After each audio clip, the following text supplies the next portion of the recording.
GroundWire, national news, not for profit. CJSF 90.1 Ottawa. From Vancouver. Reporting from Montreal. In Abbotsford. CJSW has the story. CHRY in Toronto. CFRC Radio. CJSF. Get grassroots voices and community news from coast to coast to coast. You can hear GroundWire bi-weekly on your local community radio station.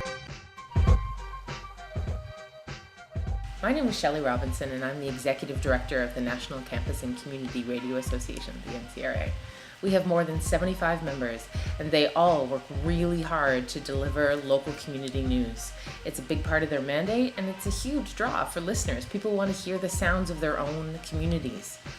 So as an association, we also want to help train our members in news production.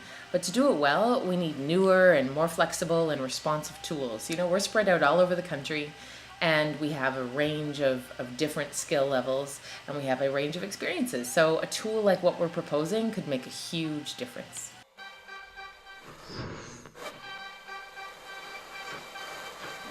The editing software will allow us to not only edit as we go along, it'll allow us to be on location, get stuff in right away.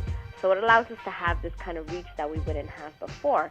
Whereas we'd have to, get the stuff that we're recording on location, get it back into the studio, edit it in the studio or whatnot. Having the flexibility to be able to do a whole bunch of different things on the go is really good. And it will allow our local stories to have a national reach. And it will happen in minutes. It won't be a delayed process like a week or 2 weeks. Our station doesn't have enough portable recorders to keep up with need. However, nearly everyone has a cell phone now, and a few volunteer reporters already use them to record. If they could edit in their phones and send the files over the line right away, it would cut hours out of the production process. An online editing program would let our teams do breaking news and cover big events live with collaborative reporting.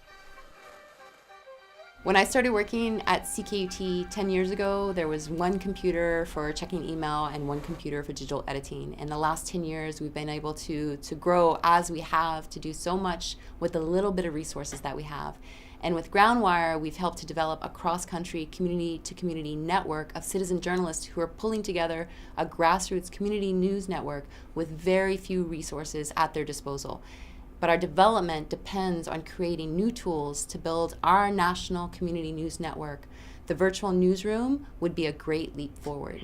For radio, sometimes it's not always convenient for somebody who's blind or visually impaired to come to a place like this and work at an audio workstation every day. Some people have setups at home. People have setups on their laptop. People are even moving to mobile platforms like the iPhone or the iPad to basically edit audio and produce podcasts and put it out. So this would actually help me a great deal in terms of accessibility, being able to work on something like this on the road.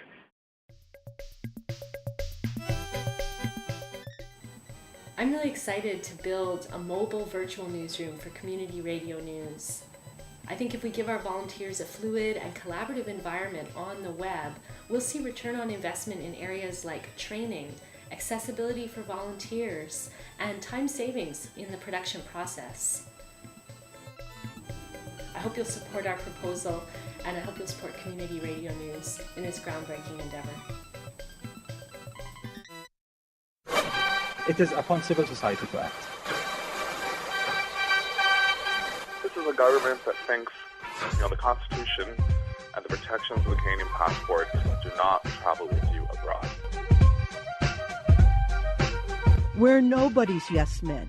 We're fully engaged cultural people in our traditional territory. On the ground, in your community. GroundWire is a listener-supported project of the National Campus Community Radio Association. Support community radio news. Support GroundWire.